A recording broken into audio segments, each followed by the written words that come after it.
Um relatório do CNJ aponta problemas nos sistemas prisionais do Pará e do Amazonas, palcos de massacres nos últimos meses. A informação de Matheus Meireles. O Conselho Nacional de Justiça quer que Pará e Amazonas tenham planos de contingência para evitar novos massacres. Presídios nos dois estados foram palcos de tragédias que deixaram 117 mortos em menos de 3 meses. A recomendação está em relatórios emitidos pelo Departamento de Monitoramento e Fiscalização do Sistema Carcerário.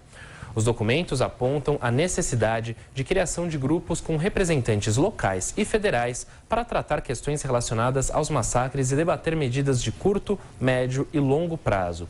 Em Altamira, no Pará, onde 58 presos foram assassinados no dia 29 de julho, o Conselho identificou um alto índice de presos provisórios entre as vítimas, com uma delas aguardando julgamento há mais de 5 anos.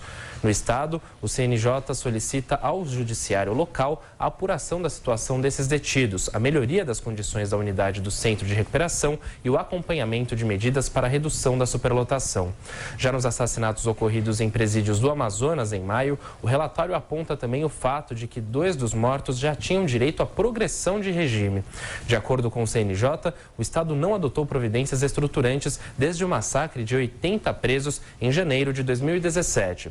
Para o Conselho Nacional de Justiça, a repetição de tão graves acontecimentos em um curto espaço de tempo e a persistência de problemas já diagnosticados revelam não apenas a falta de comprometimento do Estado e dos vários atores do sistema prisional com um plano de ação integral consistente, como também demonstram o descaso no atendimento das diversas recomendações já emitidas.